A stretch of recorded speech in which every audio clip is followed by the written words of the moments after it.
श्री भगवान अर्जुन से कहते हैं, ऐसा मनुष्य जो आत्मरत है, आत्म तृप्त है और आत्मसंतुष्ट है, उसको करने के लिए उसके लिए करणीय कार्य नहीं रह जाता है।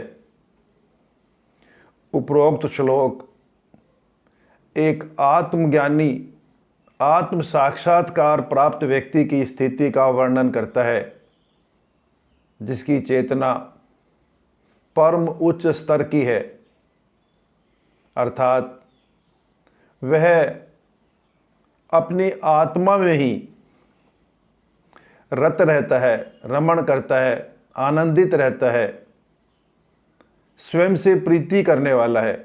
उसे सांसारिक वस्तुओं की आवश्यकता नहीं है आनंद प्राप्ति के लिए। वह स्वयं में आनंदित है, आत्मरत है, आत्मा में रमण करता है। वह स्वयं में तृप्त है, आत्म तृप्त है। तृप्ति के लिए उसे सांसारिक वस्तुओं की, विषय रस की आवश्यकता नहीं है, सांसारिक भोगों की आवश्यकता नहीं है, सांसारिक साधनों की आवश्यकता नहीं है। वह स्वयं में तृप्त है, आत्मरत है और आत्म तृप्त है। वह स्वयं में संतुष्ट है, उसकी कोई तृष्णा, कामना, इच्छा, लालसा नहीं है। सांसारिक वस्तुओं के प्रति, सांसारिक भोगों के प्रति उसकी कोई कामना शेष नहीं है। वह स्वयं में संतुष्ट है।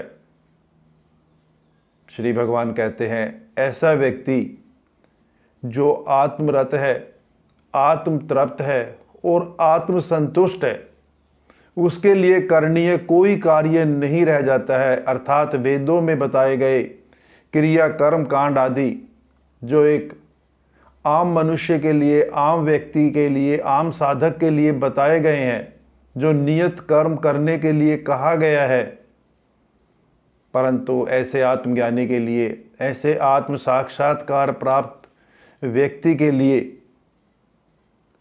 वेदों में बताए गए कर्म कांड आदि, नियत कर्म, ऐसा कोई कार्य, उसके लिए कोई करणीय कार्य नहीं रह जाता है, क्योंकि वह स्वयं में आनंदित है, स्वयं में तृप्त है, स्वयं में संतुष्ट है।